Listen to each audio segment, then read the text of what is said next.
Hi hello guys, welcome back to our channel BST VP Telugu tech. Guys, ఈ వీడియోలో మనం వచ్చేసరికి చాలా మందికి ఈ వీడియో అయితే యూస్ఫుల్ అవుతుంది. లైక్ డిప్లొమా ఎగ్జామ్స్ రాస్తున్న ప్రతి ఒక్క స్టూడెంట్కి ప్రెజెంటేషన్ అనేది తెలియకపోతే ఎగ్జామ్ రాసి కూడా మనము చాలా వరకు లాస్ అయ్యే అవకాశాలు అయితే ఉంటాయి. క్వశ్చన్ మీకు తెలిసి ఆన్సర్ మీకు తెలిసి ఉన్నా కూడా కరెక్ట్ ప్రెజెంటేషన్ అనేది లేకపోతే మాత్రం మీ యొక్క ఎగ్జామ్ అనేది ఫెయిల్ అయ్యేదానికి చాలా అవకాశాలు అయితే వస్తాయన్నమాట. ఈ వీడియో చూసిన తర్వాత నుంచి చాలామంది స్టూడెంట్స్ అయితే మారతారనేసి నేనైతే అనుకుంటున్నాను. అండ్ మీ యొక్క పేపర్ ప్రెజెంటేషన్ అనేది ఏ విధంగా ఉండబోతుంది అండ్ ఏ విధంగా ఉండాలి యాక్చువల్గా అనేసి అయితే 100% గ్యారంటీ అయితే ఇస్తాను. ఈ వీడియో చూసిన ప్రతి ఒక్క స్టూడెంట్ అయితే మీకైతే 100% మీరైతే పాస్ అయితే అయ్యి తీరుతారనమాట. ఎందుకంటే నేను డిజైన్ చేస్తున్న పేపర్ ప్రెజెంటేషన్ అనేది చాలా అద్భుతంగా అయితే ఉంటుంది అండ్ మిమ్మల్ని అందరినీ కూడా పాస్ చేసేదానికి చాలా అవకాశాలు అయితే ఉంటాయన్నమాట. ఓకేనా? గైస్, షార్ట్ ఆన్సర్స్ అనేవి ఎలా రాయాలి, లాంగ్ ఆన్సర్స్ అంటే ఎస్ఏ ఆన్సర్స్ అనేవి ఎలా రాయాలి, దీనిపైన చాలామందికి అవగాహన అయితే ఉండదు. డిప్లొమా ఎగ్జామ్స్లో మనకు part A and part B. Part ఏలో మనకు 10 క్వశ్చన్స్ ఉంటాయి 3 మార్క్స్కి. అండ్ అదేవిధంగా పార్ట్ బిలో వచ్చేసరికి 8 క్వశ్చన్స్ ఉంటాయి అండ్ దాంట్లో మనము జస్ట్ 5 క్వశ్చన్స్ అయితే రాయాలి. Each question carries 10 marks. ఇప్పుడు each question carries 5 marks and each question carries 10 marks. అదేవిధంగా ఈచ్ క్వశ్చన్ క్యారీస్ 3 మార్క్స్. ఏ విధంగా డివైడ్ చేస్తారు మనం రాసే ఆన్సర్స్లో అంటే ఇప్పుడు చూద్దాం. ఒక క్వశ్చన్ ఏదైనా ఇచ్చారు, like what is Coulomb's law and what is Faraday's law అనేసి మీరు జస్ట్ ఫారడేస్ లా డెఫినేషన్ రాసేసి ఓకే 3 మార్క్స్ ఎండ్ అయిపోయింది. అలాగే ఉంటాయి యాక్చువల్గా రాసేది. మీరందరూ కూడా ఓకే మీరు రాసిన స్టేట్మెంట్ అనేది 110% కరెక్టే. బట్ ఏం అడుగుతున్నారు క్వశ్చన్ వాట్ ఈస్ ఫారడేస్ లా అన్నప్పుడు మీరు దాన్ని కొంచెం డివైడ్ చేయాలి. లైక్ దాన్ని ఎక్స్ప్లెయిన్ అనేది కొంచెం పెంచాలి. అదే క్వశ్చన్ మీకు 10 మార్క్స్లో వాట్ ఈస్ ఫారడేస్ లా అంటే జస్ట్ డెఫినేషన్ రాసి వదిలేస్తారా? వదలకూడదు. అదే క్వశ్చన్ మీకు 3 మార్క్స్. చాలా మంది అడుగుతున్నారు, బ్రదర్ మీతో డైరెక్ట్గా మాట్లాడాలంటే ఎలా, కాల్ చేసి మాట్లాడాలంటే ఎలా అనేసి. మీరేం చేయాల్సిన అవసరం లేదు. ఇక్కడ కాల్ మీ ఫర్ యాప్ అనేది మీ యొక్క మొబైల్లో ఉన్నట్లయితే మీరు డైరెక్ట్గా నాతో అయితే మాట్లాడచ్చు అనమాట. ఇన్ కేస్ మీ మొబైల్లో కాల్ మీ ఫర్ యాప్ లేకపోతే గూగుల్ ప్లే స్టోర్లోకి వెళ్ళి అందులో కాల్ మీ ఫర్ యాప్ని టైప్ చేసినట్లయితే యాప్ని అయితే మీరు రిజిస్టర్ చేసుకోవాలి. రిజిస్టర్ చేసుకున్న తర్వాత డైరెక్ట్గా మీరు నా నేమ్ అనేది ఎంటర్ చేయండి, బిఎస్డి తెలుగు టెక్ అనేసి కనుక టైప్ చేసినట్లయితే నా యొక్క ప్రొఫైల్ అయితే వస్తుంది. అక్కడ నుంచి మీరు నాతో డైరెక్ట్గా కాల్ చేసి మీరైతే మాట్లాడచ్చు అనమాట. ఏ విధంగా అది కాంటాక్ట్ అవ్వాలి అనేసి కింద డిస్క్రిప్షన్లో డీటెయిల్గా మీకైతే ప్రొవైడ్ చేశాను. స్టెప్ బై స్టెప్ అనేది అది ఒకసారి అయితే ఫాలో అయ్యి మీరు నాకు డైరెక్ట్ కాల్ చేయండి. ఏ టైంలో అయినా కూడా మీకైతే రెస్పాండ్ అయితే అవుతాను 24/7. ఇస్తే డెఫినేషన్ రాసి వదిలేస్తారా? వదలకూడదు. ఈ విధంగా మనం ఏ విధంగా డివైడ్ చేయాలి అంటే మీరు ఇచ్చిన డెఫినేషన్లో లైక్ మీకు ఇచ్చిన క్వశ్చన్లో ఇది మ్యాక్సిమం 3 మార్క్స్కి అడిగే question what is Faraday's law అనేసి. ఇప్పుడు మీరు డివైడ్ చేయాల్సింది ఈ యొక్క 3 మార్క్స్కి మనం ఎలా ఫుల్ఫిల్ చేయాలి. ఫారడేస్ లాకి సంబంధించి మనకు ఏదో ఒక డయాగ్రామ్ అయితే ఉంటుంది. ఆ డయాగ్రామ్ అనేది ఖచ్చితంగా మెన్షన్ చేయాలి. ఓకేనా? ఆ తర్వాత మీరు ఏదైతే క్వశ్చన్కి ఆన్సర్ రాస్తున్నారో it should be in the పాయింట్స్లో రాయడం వల్ల మ్యాక్సిమం ఛాన్సెస్ మీరు ఈజీగా దానికి ఎక్కువగా స్కోర్ చేయడానికి. మీరు కనుక ఏ క్వశ్చన్ అయినా కూడా పాయింట్స్ రూపంలో రాశారు అంటే ఈజీగా మీరైతే మీ యొక్క మార్క్స్ అనేటివి ఇంక్రీజ్ చేసుకునే దానికైతే అవకాశం అయితే ఉంటుంది. లైక్ 3 మార్క్స్ క్వశ్చన్ ఇచ్చారంటే 3 to 5 పాయింట్స్, 10 మార్క్స్ క్వశ్చన్ ఇచ్చారంటే 11 to 15 పాయింట్స్ వరకు అయితే మీరు ఎక్స్టెండ్ చేయాలి. అప్పుడే మీకు మ్యాక్సిమం మార్క్స్ అనేటివి కవర్ అయ్యేదానికైతే అవకాశం అయితే ఉంటుందన్నమాట. ఓకేనా? ఇప్పుడు మీకు 3 మార్క్స్ క్వశ్చనే ఇచ్చారు, లైక్ వాట్ ఈస్ ఫారడేస్ లా. దానికి మీరు డెఫినేషన్ రాయండి. ఇక్కడ డెఫినేషన్ రాసే ముందు ఫారడేస్ లా అనేసి హెడ్డింగ్ పెట్టండి. ఇన్ కేస్ మీరు బ్లూ ఇంక్తో రాసేటప్పుడు బ్లాక్ ఇంక్తో హెడ్డింగ్ రాయండి. బ్లాక్ ఇంక్ మొత్తం ఎగ్జామ్తో రాసేటప్పుడు బ్లూ ఇంక్తో హెడ్ లైన్ అయితే రాయండి. ఓకేనా? ఆ హెడ్డింగ్ ఫారడేస్ లా అనేసి పెట్టిన తర్వాత ఫస్ట్ పాయింట్ మీరు మీ యొక్క డెఫినేషన్, సెకండ్ పాయింట్ దాని నుంచి ఏదైనా కొంచెం పాయింట్స్ తీసుకొని వచ్చి రాయండి. థర్డ్ పాయింట్కు ముందు మీరు డ్రాయింగ్ అనేది వేయండి. లైక్ ఏ ఒక్కటైనా కూడా డయాగ్రామ్ అనేది ఇంపార్టెంట్. ఇన్ కేస్ ఆ క్వశ్చన్కి డయాగ్రామ్ లేకపోయినా కూడా మీ ఓన్ క్యాపబిలిటీతో మీ ఓన్ థింకింగ్తో ఆ క్వశ్చన్కి రిలేటెడ్గా ఏదైతే డయాగ్రామ్స్ వస్తాయో దానికి మీరైతే మీనింగ్ఫుల్గా ఒక డయాగ్రామ్ రాయండి. ఆ డయాగ్రామ్ వేయడం వల్ల మీకు చాలా అడ్వాంటేజెస్ ఏంటంటే ఎవరైతే మీకు కరెక్షన్ చేస్తారో వాళ్ళైతే మీకు మీ ఆన్సర్స్ అనేది చూడరు, డయాగ్రామ్ చూస్తారు. డయాగ్రామ్లో కంటెంట్ ఉందా డైరెక్ట్గా క్వశ్చన్ అయితే యాక్సెప్ట్ చేయడం జరుగుతుంది. సో సెకండ్ క్వశ్చన్ తర్వాత లైక్ సెకండ్ పాయింట్ తర్వాత డయాగ్రామ్ వేసి third point is called known as or else this is known as అనేసి మీరైతే ఫారడేస్ లాని కంప్లీట్ చేయండి. సో 3 to 4 పాయింట్స్ రాసి సో దాని తర్వాత మీరు ఏం చేస్తారంటే అండర్లైన్ చేయండి. లైక్ ఏవైతే ఇంపార్టెంట్ పాయింట్స్ ఉన్నాయో ఆ క్వశ్చన్లో లైక్ ఆ క్వశ్చన్కి సంబంధించిన ఆన్సర్లో దానిని అండర్లైన్ చేయండి.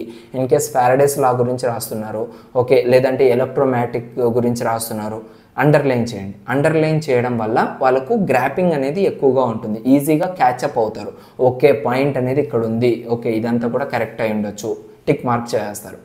ఈచ్ క్వశ్చన్ రాసిన వెంటనే గ్యాప్ ఇవ్వండి. ఒక లైన్ గ్యాప్ ఇచ్చిన తర్వాత డబల్ లైన్ అనేది చేయండి.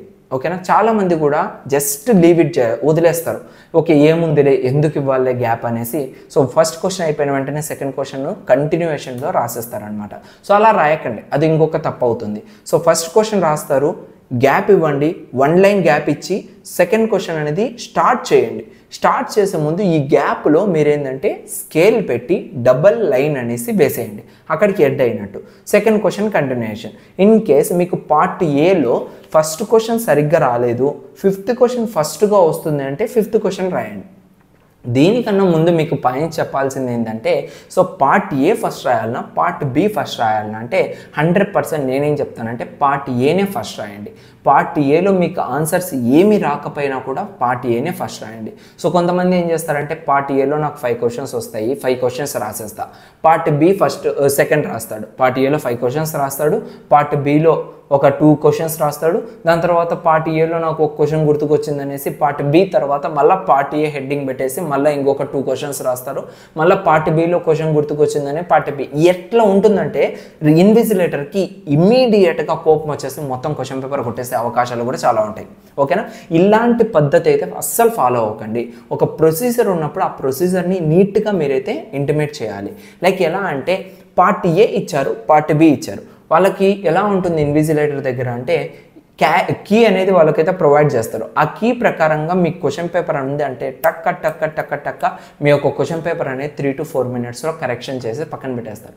ఎందుకంటే వాళ్ళకు కూడా ఒక టైమింగ్ అనేది ఉంటుంది. ఒక్కొక్క క్వశ్చన్ పేపర్ లైక్ ఒక్కొక్క ఆన్సర్ స్ట్రీట్ అనేది వితిన్ 2 to 3 మినిట్స్ లేదంటే 3 to 5 మినిట్స్ కల్లా ఎండ్ చేసేయాలి. మీరు ఈ విధంగా రాశారు అంటే ఆడ చూడకముందే మీకైతే కొట్టేసే అవకాశాలు అయితే ఉంటాయి. సో దీని ద్వారా కూడా మీకు ఫెయిల్ అయ్యే అవకాశాలు, అదేవిధంగా పాస్ మార్క్స్ అనేవి కూడా రాకుండా మీరైతే వెళ్ళిపోయేదానికి అవకాశం ఉంటాయి. అండ్ మీరు హైయెస్ట్ స్కోర్ చేయాలనుకున్నా కూడా చేసేదానికి అవకాశం ఉండదు. ఇన్ కేసు మీరు కరెక్ట్గా ఆన్సర్స్ రాసినప్పటికి కూడా అలాంటి ఛాన్సెస్ ఉన్నా కూడా మిస్ అయిపోతారు. ఓకేనా, సో ఈ యొక్క రూల్ అనేది మీరైతే యూస్ చేయండి. పార్ట్ ఏలో మీకు అస్సలకి ఆన్సర్స్ రాకపోయినా సరే పార్ట్ ఏ హెడ్డింగ్ పెట్టేసి 10 క్వశ్చన్స్ దింపేయండి వచ్చినా రాకపోయినా. మళ్ళీ పార్ట్ బి హెడ్డింగ్ పెట్టేసి వచ్చినా రాకపోయినా 5 క్వశ్చన్స్ దింపేయండి. సో ఒక క్వశ్చన్ అస్సలకే మీకు రాలేదు అంటే దాన్ని అటెంప్ట్ చేయండి, కనీసం అటెంప్ట్ చేసి దాన్ని అయితే కంప్లీట్ చేసుకోవడానికి అయితే ట్రై చేయండి. ఈ విధంగా మీ పేపర్ ప్రెజెంటేషన్ అయితే ఉండాలి. ఓకేనా, సో ఇది మీకు ముందు చెప్పాల్సింది ఇప్పుడైతే చెప్పాను. సో దీన్ని అయితే ఖచ్చితంగా కన్సిడర్ చేయండి.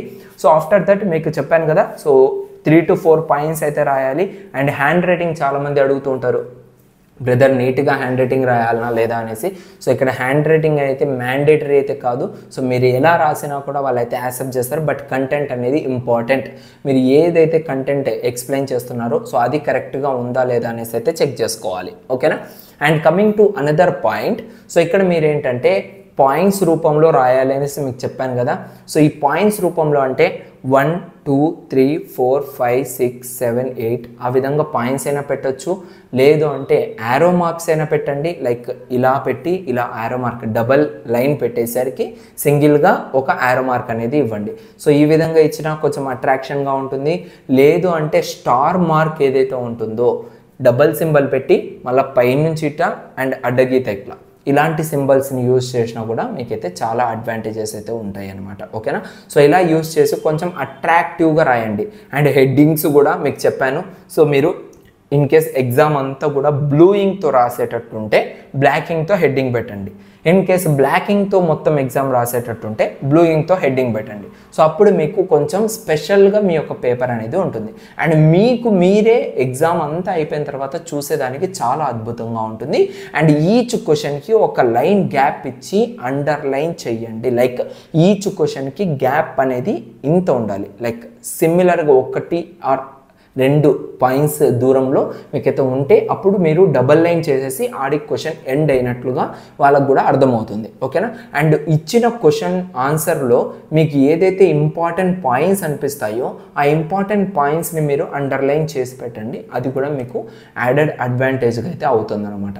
సో ఈ పాయింట్స్ని యూజ్ చేసుకొని మీ యొక్క డిప్లొమా ఎగ్జామ్ అనేది కవర్ చేసుకుంటూ ఎగ్జామ్ రాయండి. 100% మీరైతే సక్సెస్ఫుల్గా మీరు పాస్ అవ్వచ్చు. అదేవిధంగా హైయెస్ట్ స్కోర్ వచ్చేదానికి కూడా అవకాశం ఉంటుంది. అండ్ మెయిన్ ఇంకొక అడ్వాంటేజ్ ఏంటి అంటే, అండ్ ఇంకొక మెయిన్ పాయింట్ ఏంటి అంటే, సో మీరు కనుక ఎస్ఏ క్వశ్చన్స్ రాస్తున్నట్లయితే 110% డయాగ్రామ్స్ ఉండేటట్లు చూసుకోండి. ఏ క్వశ్చన్కైనా కూడా డయాగ్రామ్స్ మెయింటైన్ చేస్తూ ఎగ్జామ్ రాయండి. సో అది మీకు చాలా ఇంపార్టెంట్. అండ్ ఎగ్జామ్ అంతా అయిపోయిన తర్వాత లాస్ట్లో మీకు 4 to 5 పేపర్స్ అనేవి మిగిలి ఉంటాయి కదా.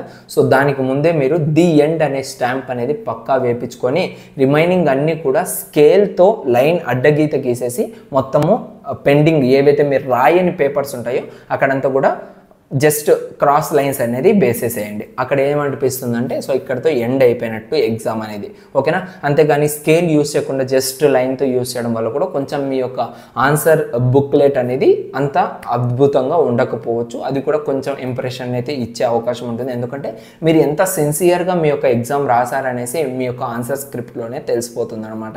సో వాటిని చూసైనా మీకు మీ యొక్క ఇన్విజిలేటర్ లైక్ ఎవరైతే ఎగ్జామ్ కరెక్షన్ చేస్తారో సో వాళ్ళు ఈజీగా మీ యొక్క ఎగ్జామ్ పేపర్ని అయితే ఈజీగా కరెక్ట్ చేసేదానికైతే అవకాశం అయితే ఉంటుంది. సో ఇంతకు ముందంతా కూడా ఇన్విజిలేటర్ అని యూస్ చేసి ఉంటాను, బట్ ఇన్విజిలేటర్ కాదు. సో ఎవరైతే కరెక్షన్స్ చేస్తూ ఉంటారో సో వాళ్ళు మీకు ఈజీగా మార్క్స్ వేసేదానికి అవకాశం అయితే ఉంటుంది. ఓకేనా. సో ఇది గైస్ టోటల్గా ఈ వీడియోలో. అండ్ ఈ వీడియో మీకు చాలా యూస్ఫుల్ అయిందనేసి అనుకుంటున్నాను. అండ్ యూస్ఫుల్ అయినట్లయితే ఖచ్చితంగా మన ఛానల్ని సబ్స్క్రైబ్ చేయండి. అండ్ పక్కనే ఉన్న బెల్ ఐకాన్ని కూడా యాక్టివేట్ చేసుకోండి. అండ్ మీకు ఇంకా లాట్ ఆఫ్ కంటెంట్ అనేది మేము ముందుకు తీసుకొస్తూ ఉంటాను. సో ఏ ఒక్క వీడియోని కూడా మిస్ అవ్వకుండా చూడాలి అనుకుంటే మన ఛానల్ని అయితే సబ్స్క్రైబ్ చేసుకోండి. అండ్ ఈ వీడియోని మీ ఫ్రెండ్స్ అందరికి కూడా షేర్ చేసి వాళ్ళకు కూడా తెలియజేయండి. Thank you guys. Thank you to all. Thanks for watching this video. This is BST signing off. By.